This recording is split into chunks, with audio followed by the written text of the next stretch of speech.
Welcome to special analysis. నేను రమా మండవ. ఈ రోజున పూర్తి స్థాయిలో జగన్మోహన్ రెడ్డి నామినేటెడ్ పోస్టుల మీద కూడా దృష్టి పెట్టారు. ఎందుకంటే సిట్టింగుల మార్పు పేరుతో ఆయన ఏ స్థాయిలో అయితే దాదాపు 100 చోట్ల సిట్టింగులు మారుస్తానంటే ఒక ఇండికేషన్ కానీ, ఒకవైపు తిరుగుబాటు వస్తున్నా కూడా లెక్క చేయకుండా ఆయన మొండిగా ముందుకెళ్తున్న తీరు కానీ మనం చూస్తూ ఉన్నాం. సో ఆ క్రమంలోనే ఈ రోజున కొంతమంది సీనియర్ ఎమ్మెల్యేల విషయంలోనూ మంత్రుల విషయంలోనూ కూడా ముందుగానే జాగ్రత్త పడుతూ ఉన్నారు. అంత తీవ్ర స్థాయిలో తిరుగుబాటు రాకుండా కొత్త వాళ్ళని అక్కడ పెడితే వాళ్ళు కూడా వాళ్ళకి సహకరించేలాగా ముందు జాగ్రత్త పడుతూ వస్తున్నారు. కొంతమందికి ఎమ్మెల్సీలు హామీ ఇస్తున్నారు, కొంతమందికి నామినేటెడ్ పోస్టులు హామీ ఇస్తున్నారు పార్టీ అధికారంలోకి వచ్చినట్లయితే.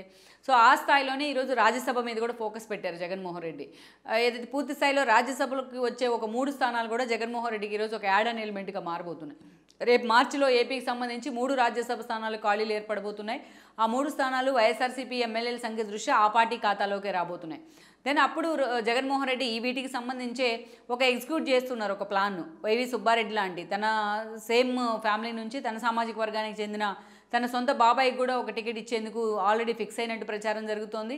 మరోవైపు గొల్ల బాబురావు లాంటి అసంతృప్త నేతలకు టికెట్ ఇవ్వను అని చెప్పిన వాళ్ళకే జగన్మోహన్ రెడ్డి మరో రాజ్యసభ ఇస్తారనే ప్రచారం ఉంది. ఇక ఆలీ లాంటి వాళ్ళకు మైనార్టీ కోటాలో మైనార్టీ ఓట్ బ్యాంక్ని తమ పార్టీ వైపు పుల్ చేసే క్రమంలో ఆలీ లాంటి వాళ్ళకు కూడా ఇంకో రాజ్యసభ ఇస్తారని ఉంది.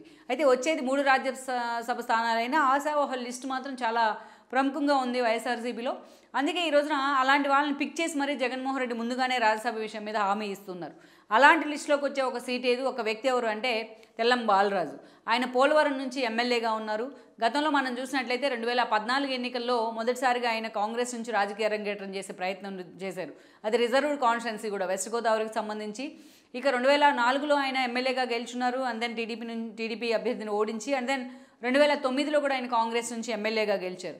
ఇక వైఎస్ జలయజ్ఞం పేరుతో తెర మీద తీసుకొచ్చిన ప్రాజెక్టుల్లో పోలవరం లాంటిది ముందు వరుసలో ఉంది. సో అలా పర్టికులర్లీ అలాంటి పోలవరం దగ్గరలో అది పోలవరం కాన్స్టిట్యున్సీ పరిధిలోనే ఉంటుంది.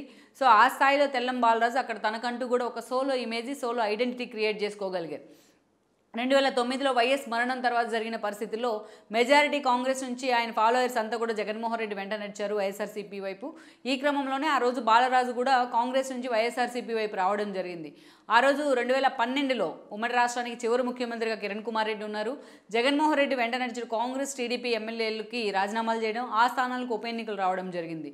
ఈ క్రమంలోనే ఆ రోజున ఆ మెజారిటీ స్థానాలకు ఉప ఎన్నికలు కూడా జరిగాయి. అయితే ఆ ఉప ఎన్నికల్లో తెల్లం బాలరాజు కూడా 2012 నుంచి మరోసారి ఎమ్మెల్యేగా గెలిచారు. సో అంటే హ్యాట్రిక్ కొట్టారు ఆయన 3 సార్లు వరుసగా గెలిచి. అయితే అలాంటి బాలరాజు కూడా ఇక అలాగే జగన్మోహన్ రెడ్డితో అదే సాలిడ్గా కంటిన్యూ అవుతూ వచ్చారు. 2014 ఎన్నికల్లో బాలరాజుకు మరోసారి జగన్మోహన్ రెడ్డి పోలవరం టికెట్ ఇచ్చున్నారు.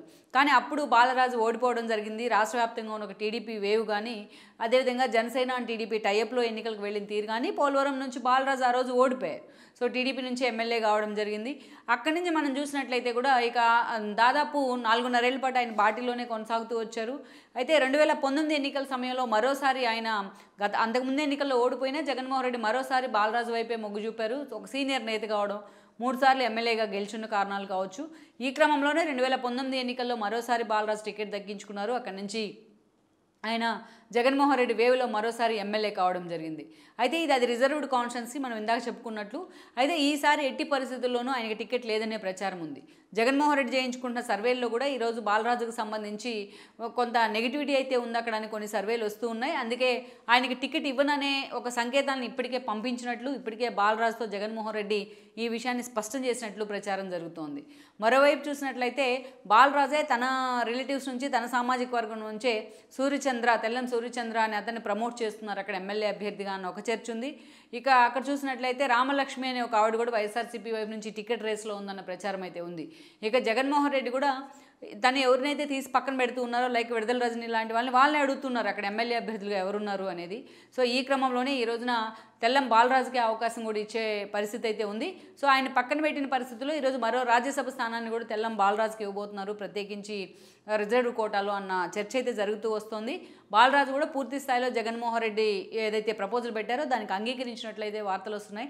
లెట్స్ సీ ఓవరాల్గా రాజ్యసభ విషయంలో జగన్మోహన్ రెడ్డి ఇచ్చిన హామీ బాలరాజు విషయంలో వచ్చేటప్పటికి ఎంతవరకు నిజమవుతుంది, అది కేవలం కంటి తుడుపు చర్యనా అనేది కూడా మనం చూడాల్సి ఉంది. ఈ వీడియో మీకు నచ్చినట్లయితే please share, like and subscribe R24 Telugu.